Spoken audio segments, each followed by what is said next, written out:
Salam Mangrover. Halo Case Rover, ketemu lagi di Roofcast ya, yang Mangrove Podcast. Mangrove Podcast. Lagi-lagi ini masih fokus di audio lagi ya. Iya.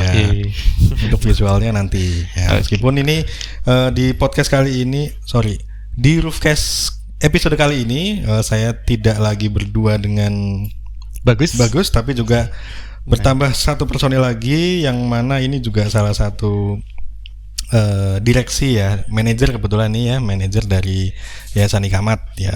Perkenalkan dengan Mas Paspa Pak Ode ya. Panggilannya yang enak. Di kantor manggilnya Ode. Ya, di kantor. Ode enggak apa-apa. Ode aja biar ya, ngobrolnya enak. Ode. Oke. Ya, jadi di Roofcast kali ini kita akan membahas mengenai survei mangrove, yang mana survei mangrove-nya ini ada dua idealisme nih. Bukan idealisme ya. Ada dua metode pendekatan untuk mendapatkan sebuah hasil, dan kemudian nanti juga akan mengulik kira-kira kalau survei mangrove itu apa saja sih data yang didapatkan gitu. Dengan pendekatan yang offline ya, survei offline nanti akan dijelaskan detail oleh Mas Ode. Ode ini adalah salah satu surveyor yang sudah tersertifikasi dari BNSP ya, untuk pengambilan data pemantauan kesehatan mangrove. Kemudian di sini ada Mas Bagus sebagai ekspertis pemetaan mangrove dengan citra satelit ataupun dengan pemetaan menggunakan drone ya. Nah, semacam itu. Oke.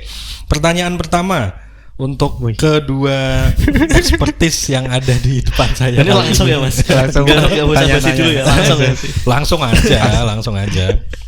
Ya, jadi pertanyaannya adalah data apa saja sih yang didapatkan ketika survei mangrove, baik itu melalui offline ya, langsung turun ke lapangan, dan yang online gitu, yang melalui menggunakan citra satelit gitu. Data apa aja sih yang didapatkan? Kemudian apakah nanti sebenarnya kita cukup nih melakukan survei hanya dengan offline aja tanpa perlu online? Begitupun sebaliknya, apakah dengan citra satelit saja itu cukup tanpa perlu pengambilan data atau lapangan, dua-duanya?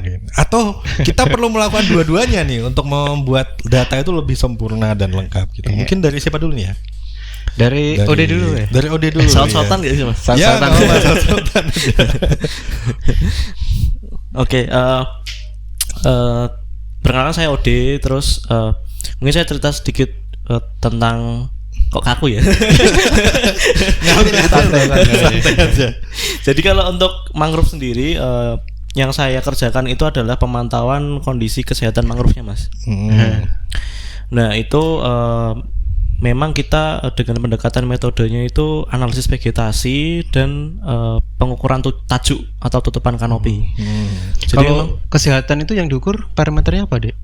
Iya, yang dilihat apanya dari pemantauan? Data-data yang di survei diambil tuh apa spesifik? Oke, jadi pemantauan kondisi itu yang diambil sebenarnya karena pendekatannya analisis vegetasi, kita tuh ambil keliling batang pohonnya, pohon mangrove yang ada di situ. Kemudian ketinggian pohon kita hitung juga. Kemudian kondisi parameter lingkungan kaitannya dengan pH, terus kondisi substratnya seperti apa, kemudian salinitas atau keasinan dari perairannya seperti apa, itu kita cek menggunakan alat. Kemudian ada temperatur juga, suhu dari air dan suhu dari udara tempat kita survei. Selain itu kita ngambil ini juga Mas, ngambil tutupan kanopi. Kita menggunakan metode pendekatannya metode hemispherical photography, itu yang diperkenalkan oleh Pak Iwayan Nika Darmawan dari LIPI. Sekarang ProBrin itu kita gunakan metode itu untuk mengukur tutupan suatu tajuk mangrove yang ada di suatu kawasan. Nantinya kita interpretasi dengan Capman LH 201/2004 untuk menentukan apakah wilayah tersebut kesehatannya itu baik ataupun buruk, seperti itu Mas. Jadi memang kita metodenya harus ke lapangan. Kita ada namanya metode ya, kita ada langkah-langkah yang harus kita lalui untuk mendapatkan hasilnya, seperti itu.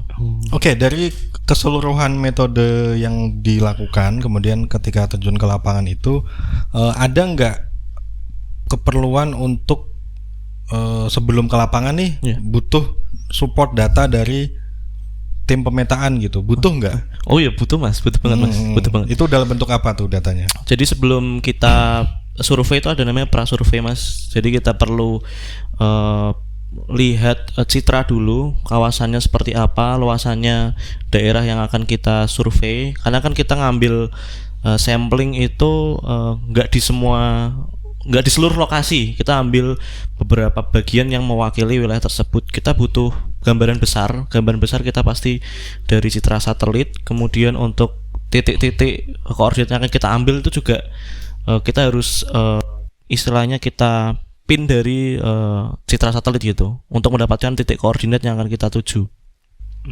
Oke. Dan itu tugas saya nih. Ya, tugas kamu untuk membuat gambaran peta itu seperti apa supaya nanti teman-teman di lapangan yang ngambil data ini langsung ke lapangan secara offline, titik koordinatnya sudah diketahui gitu kan. Itu jadi itu perlu banget sebelum kita. Jadi dimasukkan ke GPS, nanti pada saat di lapangan tinggal menuju titik yang sudah ditentukan itu tadi tinggal menelusuri titik yang udah ditentukan. Oke, berarti outputnya kan tadi juga disebutkan bahwa untuk mengetahui tutupan tajuk, kemudian kerapatannya, keanekaragamannya, dominasi jenisnya, relatifnya, kemudian yang paling penting adalah jenis mangrove-nya gitu. Nah, Case Rover mungkin membayangkan bahwa pengambilan datanya itu kalau misalkan satu kawasan mangrove yang luasnya sampai puluhan hektar, apakah itu diambil semua? Jawabannya tentu tidak ya teman-teman ya. Jadi Case Rover ini nanti harus menggunakan metode purposive sampling yang mana samplingnya itu ada di satu plot ya dengan ukuran 10 kali 10 meter gitu persegi ya, 10 kali 10 dan ngambilnya di dalam plot itu gitu. Nah, kalau dari sisi pemetaan nih kalau untuk pengamatannya ya, pengamatan mangrove terutama ketika baik itu ngambil dari data source-nya dari citra satelit ataupun dari drone, itu apa saja sih data yang bisa kita terjemahkan gitu, ataupun informasi apa yang kita bisa sampaikan ketika sudah mendapatkan data itu gitu. Oh ya. Jadi kalau mau nyambung dulu ya, yang di OD itu tuh biasanya tim pemetaan tuh kebanyakan di supporting ke tim lapangan juga. Kalau dalam case-nya masalahnya terkait ngambil semua data itu, terus nanti analisanya ke kesehatan ya tadi kesehatan mangrove. Nah, biasanya tim pemetaan tuh support ke lokasi-lokasi yang mana yang harus diambil kan, kasih titik-titik gitu. Tapi sebelum mendapatkan titik itu ada pengolahan data dulu, kayak misalkan ngambil data citra satelit ataupun menggunakan foto udara. Terus kita tahu area mangrove-nya di mana, luasnya seberapa, baru dikelaskan. Oh, di sini itu kita ngambil 3 data, di sini 2 data, di sini 1 data. Kayak yang kemarin ada salah satu pekerjaan survei, ya konsepnya seperti itu sih, lebih kayak supportnya untuk menentukan titiknya. Itu untuk yang kesehatan sih. Untuk kesehatan tapi sebenarnya juga bisa ngelihat lebih jauh juga. Tadi kan ada luasan juga kan, nggak mungkin surveyor pakai meteran kan, muterin areanya, atau mungkin pakai GPS track, terus muterin. Kalau 1-2 hektar sih masih oke ya, tapi kalau 10 hektar ya itu kan juga capek juga. Dan efisiensi seperti itu kan juga penting juga kan. Kalau seluruh Jawa itu juga perlu lebih efisien, bisa menggunakan remote sensing untuk mengukur luasannya kayak gitu sih. Itu lebih ke arah situ. Tapi ada yang beberapa yang pernah saya baca dari beberapa jurnal itu, metode remote sensing dan GIS itu bisa sampai ke menentukan lokasi gimana ya yang cocok untuk penanaman. Tanam mangrove. Lokasi untuk cocok penanaman. Mana daerah-daerah yang kayaknya udah mulai terdegradasi oleh lainnya, itu juga bisa. Terus karbon itu juga sampai ke arah situ, seperti itu sih. Tapi yang pernah saya kerjakan biasanya ngukur ke luasan, terus support ke tim survei, terus lokasi area tanam, kayak gitu sih. Ngecek kayak monitoring seperti itu sih. Oke, itu menjawab tadi pertanyaan saya yang menanyakan output apa saja yang, atau informasi apa saja yang bisa kita dapatkan ketika sudah mengolah data citra satelit ataupun foto udara menggunakan drone. Setelah diolah nanti outputnya adalah semacam itu ya. Oke. Jadi memang kedua metode baik offline maupun nyebutnya online ya, meskipun memang sebenarnya ini bahasanya adalah remote sensing atau GIS atau nanti diolah dengan resource data citra satelit, tapi saya nyebutnya online dan ini offline gitu ya, karena kan langsung ke lapangan. Jadi semuanya saling berkaitan antara satu dengan yang lainnya ya. Dan sebenarnya salah satu ini bisa dilakukan, tapi terlihat memang tergantung tujuan dari pengambilan datanya tuh, outputnya pengen seperti apa gitu. Apakah mau, kalau tutupan kanopi saya kira GIS juga bisa. Kan tutupan kanopi dia kan ngitungnya dari atas. Kalau yang tempat OD kan dari bawah kan fotonya. Kameranya dari bawah. Ya kerapatan mangrove. Kerapatan mangrove juga sebenarnya juga udah oke. Cuman untuk memastikan secara spesifik berikut dengan jenisnya itu secara online mungkin tidak seakurat dari yang tim offline ya, karena offline kan melihat langsung jenis apa, dan tentu tegakan-tegakan mangrove yang seedling, yang anakan, kemudian yang sapling itu tidak bisa dilihat dari citra satelit karena tertutup oleh tajuk atau kanopi mangrove yang lebih besar kan gitu. Jadi memang saling melengkapi. Tapi dari sisi kerapatan kan bisa dilakukan oleh yang online itu gitu kan. Nah, kemudian dari kedua ini apakah memang baiknya harus selalu dilakukan dua-duanya untuk rekomendasi sih sebenarnya ya. Atau mana yang paling umum? Atau gini sih, mungkin pertanyaan basicnya adalah untuk cost-nya ya, biayanya itu sebenarnya lebih affordable yang offline atau yang online dengan output yang sama? Cuman kalau yang di misalkan boleh tanya ini aja luas bagus. Kalau yang misalkan di GIS dia ada nggak sih kayak misalkan standar kesehatan mangrove tapi dia dari GIS gitu, full GIS? Kalau itu aku belum tahu sih deh. Buat apa namanya, parameter apa aja kan tadi kan perlu. Yang pertama kan jenis itu kayaknya masih dalam tahap metode bagaimana cara mendapatkan itu. Oh ya. Tadi kan ada satu poin yang belum bisa kan. Terus kalau lihat yang kanopinya udah bisa ya. Kanopi, dari kanopi ditambah dengan kualitas perairan mungkin juga harus belum bisa ya. Ya, karena kalau misalkan di daerah bawahnya mangrove kan dia ketutup ya.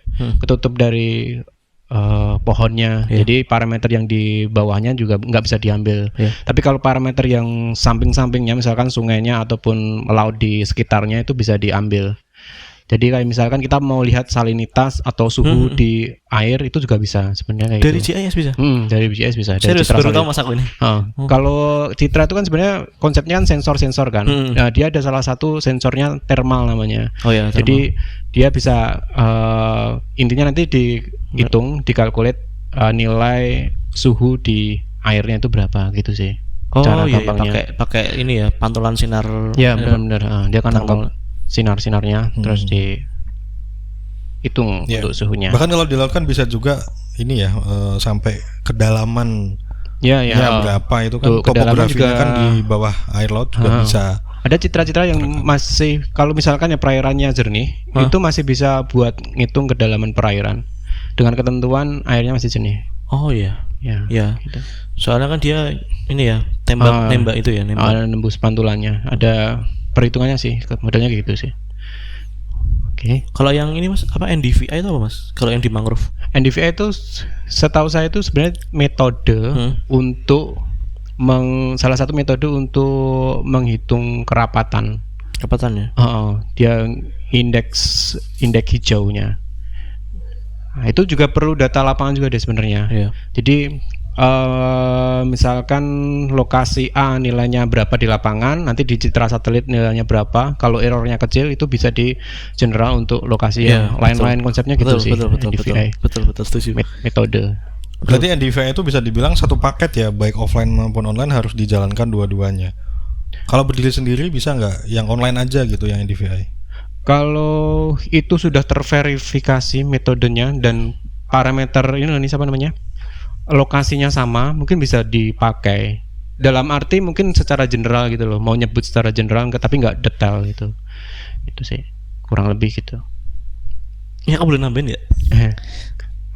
Maksudnya pendapatku boleh? Boleh. Nah, kalau pendapatku ini sih mas, tetap harus dua-duanya kalau yang ini. Misalkan mau NDVI ya Mas. Dia kan perlu kayak verification, istilahnya nilai verifikasi dari lapangannya itu berapa, nanti margin of errornya itu berapa, ya kan nanti bisa baru bisa di asumsinya itu bisa dipakai gitu loh. Kalau misalkan nggak ada ground checking, cuman pakai asumsi dari komputasi itu itu juga sangat errornya berbahaya juga, soalnya nanti karena kita nggak tahu parameter aslinya tuh nilainya berapa di situ. Selisih dari ininya berapa dari komputasi gitu sih Mas. Jadi memang dua, jadi kayak bahasanya apa ya, kalau menurutku kalau GIS tuh lebih ke idealisnya, kalau yang di lapangan memang secara empirisnya, secara memang kita pakai lah, kedua itu saling melengkapi memang, secara idealis dan empiris itu harus jalan bareng-bareng gitu gak sih? Ya bisa gitu juga. Ya bisa dibilang juga untuk ini ya, margin errornya bisa lebih sempit ya kalau misalkan yang online dan yang offline dikombinasikan jadi satu data utuh gitu. Betul. Gitu. Tapi kalau untuk ini ya mungkin ya sekupan penelitian itu juga bisa kita batasi kan sebenarnya. Kayak misalkan mangrove kita pakai yang ke lapangan doang. Ataupun yang mangrove yang kita cuma pakai remote sensing aja. Tapi kita punya batasan bahwa itu memang penelitian untuk remote sensing, untuk misalkan mencari algoritma yang paling tepat untuk citra satelit ini untuk mangrove, gitu juga bisa sih. Jadi duanya juga bisa dikombin, juga bisa sendiri-sendiri. Nah, kalau misalkan project yang mengharuskan untuk dua-duanya metodenya itu diturunkan biar sempurna analisanya sama kedetailan informasinya, itu juga lebih baik lagi kayak gitu sih di pandanganku kayak gitu. Oh gitu. Karena beberapa kali aku juga nemuin orang-orang penelitian remote sensing yang mangrove itu tanpa ke lapangan juga. Oh, tanpa ground checking. Tanpa ke lapangan juga. Ground checking. Ya karena memang mungkin kebutuhan dari datanya tidak mengharuskan untuk ke lapangan ya. Iya. Untuk yang itu. Tapi mungkin untuk jenis apakah bisa juga tanpa ke lapangan, Gus? Sebenarnya kalau metode itu lebih ke semuanya kan pendekatan ini sih. Jadi aku ngomong bisa, tapi bisa tuh dalam arti itu persentasenya tuh nggak 100%. Itu jadi kayak kemungkinan pakai rona gitu-gitu ya Mas. Ronanya warnanya. Iya, dengan ronanya, dengan nilainya itu bisa dilakukan pendekatan seperti itu. Cara gampangnya gini ya. Nilai pikselnya juga gitu. OD ke lapangan ya. Terus pakai satu alat namanya aku lupa ya. Dia bisa mendeteksi daunnya kita di spektrofotometer atau apa. Nah, itu ditembakkan di lapangan, dia akan keluar angkanya, nilainya. Lah angkanya itu nanti digunakan untuk kayak cross check yang remote sensing. Nah, remote sensing kan ada sensornya juga yang hampir sama dengan alatnya itu. Sama angkanya? Nah, itu angkanya ketika sama. Nah, ketika misalkan dengan angka segini sampai segini range-nya itu jenisnya adalah Avicennia misalkan atau Rhizopora. Nah, dia melakukan pendekatan seperti itu. Jadi ketika yang remote sensing nilainya segini, berarti dia masuk kategori Avicennia seperti itu sih. Itu pendekatannya kayak gitu sih. Ya mungkin errornya pasti ada juga karena Rhizopora dan Avicennia juga mungkin berdekatan, terus nyampur resolusi dan sebagainya itu. Lebih ke mendekatin. Ya apalagi kan kalau berdekatan seperti itu, misalkan sebelahan gitu ya. Sedangkan kalau citranya bagus sih, resolusi yang tingkat tinggi ya itu mungkin bisa dengan mudah membedakan ya. Tapi kalau misalkan bergerombol tapi variasi jenisnya nyampur seperti itu memang perlu sekali untuk melakukan konfirmasi di lapangan untuk melihat secara langsung kan. Karena daun itu kan diameternya atau panjang lebarnya kan diameter sih, daun panjang dan lebarnya itu kan kecil banget kan. Jadi mungkin mata sensor citra satelit tidak sedetil itu untuk bisa menjangkau. Atau bahkan mungkin sekarang paling teknologi detail terbaru ya tadi ke lapangan. Terus kan ngiden kan juga ini juga kan kayak ada yang spesialis buat ngiden itu kan dia lihat daunnya juga, batangnya juga, terus akarnya, buahnya, dan semua kan diuji biar sampai dia ke spesies yang bisa paling detail kan. Kan ada tim ahli sendiri kan kayak gitu biasanya. Sequence. Lebih detail lagi seperti itu sih, ya untuk lihat satu pohon, identifikasi, itu. Oke. Apalagi kira-kira tadi ada ini titipan pertanyaan, tapi mungkin udah dijawab kayaknya. Kenapa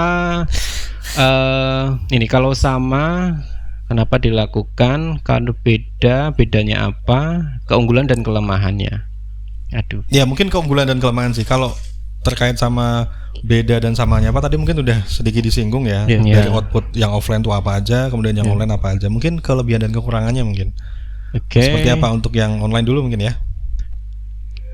Online dulu. Kalau kelemahannya yang sistem online, kita tergantung banget dengan data ini sebenarnya. Data yang misalkan ya, kita kan biasanya pakai Landsat atau Sentinel. Kalau tiba-tiba data itu dibatasin oleh pihak yang punya data, kalau Landsat itu yang punya Amerika, yang Sentinel itu yang punya pihak Eropa. Kalau ketika kita nggak bisa ngakses data itu, kita nggak bisa ngolah. Jadi kita ada ketergantungan untuk datanya sebenarnya. Walaupun sekarang free kan, gratis juga. Terus teknologi juga harus ini sih. Kita banyak yang masih kayak ya pasti menggunakan dari perusahaan ataupun dari luar. Lah itu keterbatasannya kadang itu juga. Terus kalau terkait kelemahannya itu sumber data, pengolahan, sama mungkin sumber daya manusianya juga perlu ditingkatkan juga sih, lebih banyak lagi untuk fokus ke mangrove, remote sensing mangrove, JS mangrove seperti itu sih. Gitu-gitu. Tadi ya kualitas. Ya kayak di offline kan ada sertifikasi kan, ibaratnya orang yang survei mangrove tersertifikat kan ada juga kan. Tapi kalau yang buat mangrove masih dalam tingkatan, setahu saya itu singkatan, misalkan kita bisa pemetaan secara dasar itu bisa ngambil sertifikasi gitu.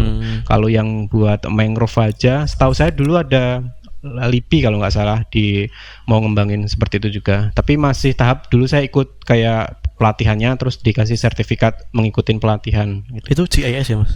GIS mangrove dan mangrove. GIS mangrove itu juga penting juga sih untuk meningkatkan kualitas SDM gitu sih. Kelemahannya itu. Ya, kelemahannya itu tadi ya. Keunggulannya kalau menurutku lebih efisien.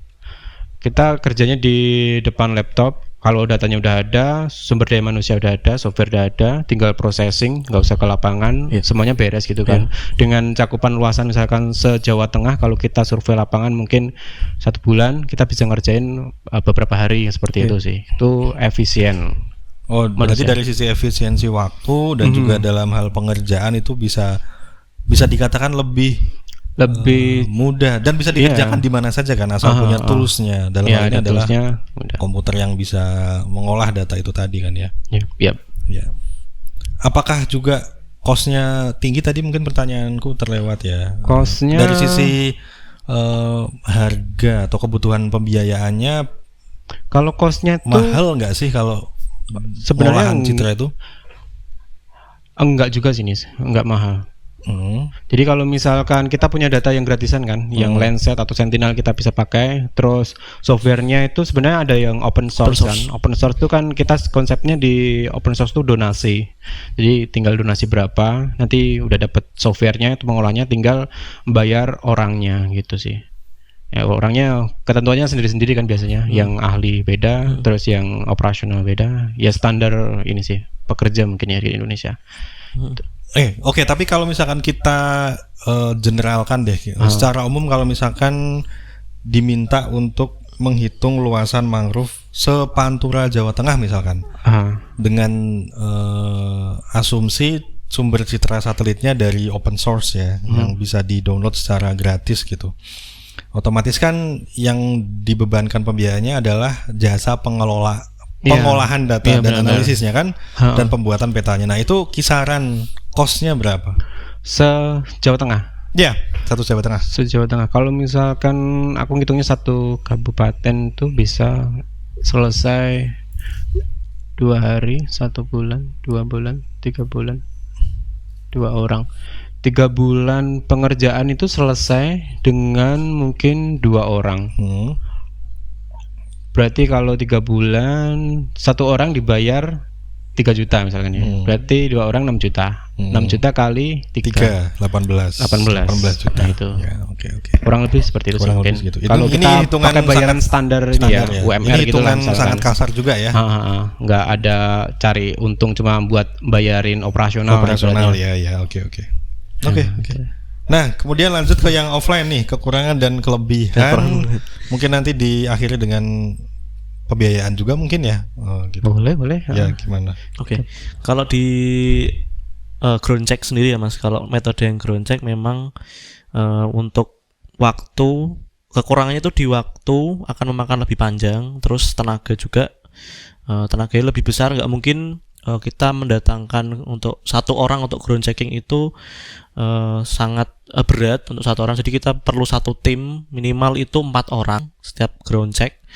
Terus kaitannya dengan biaya juga Mas. Selain waktu juga biayanya lumayan, karena misalkan kita ke tempat-tempat yang dia aksesibilitasnya dari rumah warga, dari kota itu jauh. Jadi kita butuh ekstra cost di situ untuk sampai ke lokasi. Akomodasi ya, betul ya. Mas. Jadi memang penginapan, makan di gitu situ. ya. Terus juga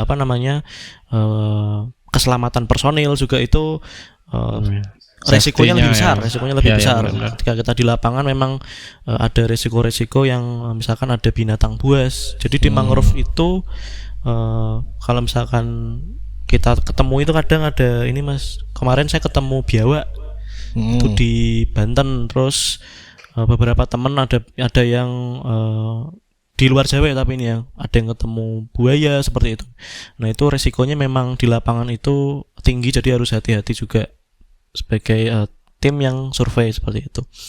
Untuk kelebihannya ground check itu kita bisa ngambil atau ngelihat suatu kawasan itu langsung di waktu itu gitu. Jadi kalau misalkan mungkin di Citra itu kan nggak real time hari itu tanggal itu ya Mas mungkin ya. Jadi kalau kita ground checking ya memang kita mengambil data di waktu itu. Jadi asumsinya data yang kita dapatkan itu data yang paling baru gitu loh. Terus itu kelebihannya. Terus untuk nah ini kadang-kadang orang berpikir kalau ground check tuh pasti hasilnya tuh valid gitu loh Mas. Sebenarnya belum tentu juga Mas. Gitu. Karena justru human errornya tuh bisa tinggi banget Mas di ground checking juga. Jadi contoh misalkan saya mengukur keliling diameter mangrove dengan teman saya mengeliling, itu hasilnya bisa jadi sama, bisa jadi berbeda Mas. Jadi gimana ngukurnya itu pasti beda juga. Ukur ketinggian orang yang satu dengan orang yang lain, ketinggian pohon itu juga bisa beda. Jadi gimana kita bisa meminimalisir malah di human errornya Mas sebenarnya. Kalau misalkan di ground check itu gimana kita punya perspektif yang sama untuk pengambilan data, pembacaan data, itu harus sama dulu gitu. Makanya harus tersertifikasi itu tadi kan. Nah, itu salah supaya punya standar yang sama gitu. Salah satunya itu Mas. Mengurangi human error kan gitu, pelatihan, sertifikasi. Buat standar khusus ya. Salah satunya itu Mas. Jadi sertifikasi itu membantu untuk tadi menyempitkan celah human errornya tadi. Jadi memang harus ada metode-metode yang kita lakukan agar itu seragam dan menurunkan margin of error itu tadi. Jadi memang ada kelebihan dan kekurangannya itu sih Mas. Ya, oke. Sangat bisa memberikan gambaran ya bagi pemula, bagi GKS rover yang bertanya-tanya juga sih sebenarnya untuk yang ground check itu hasilnya apa aja, ngapain aja, kemudian bagaimana prosesnya, dan ternyata juga perlu banyak sekali penyesuaian ya, terutama kaitannya sama tenaga survei yang dilibatkan untuk menjadi tim ke lapangan, yang mana itu juga semuanya ada banyak sekali supaya dalam hal ini tuh mengurangi itu tadi human errornya itu. Perlu ada keahlian khusus ya, khusus untuk melakukan itu gitu. Jadi mungkin nggak sembarangan orang, meskipun mungkin dari sisi pengambilan data kalau praktek langsung mungkin bisa dibilang sangat sederhana ya yang dilakukan, tapi itu harus konsentrasi, kemudian harus fokus, karena yang dihitung itu banyak sekali gitu. Iya. Dalam satu plot itu bahkan kadang-kadang ada yang untuk yang hasil penanaman ya, terutama hasil penanaman itu jaraknya 1x1. Iya. Kalau misalkan 10x10 berarti asumsinya dalam satu plot itu ada 100 tegakan ya. Iya. Iya kan bener kan 100. Kalau misalkan itu hidup semua berarti kan semuanya harus kita Hitung hitung dan ukur gitu untuk mengetahui berapa perhitungannya semacam itu, dan itu memang perlu dari sisi Standarisasi. standarisasinya harus sama semuanya gitu. Ya, gitu sih. Oke, cukup. Oke, cukup. Guys Rover, terima kasih sudah mendengarkan. Nanti apabila ada yang ingin ditanyakan, kalaupun nanti Case Rover ada informasi yang mau ditambahkan juga boleh, silakan langsung komen saja di kolom komentar di bawah. Saya Ganis. Saya Bagus. Saya Ode. Sampai jumpa di episode Roofcast selanjutnya. Terima kasih. Salam Mangrover. Semangat Mangrover.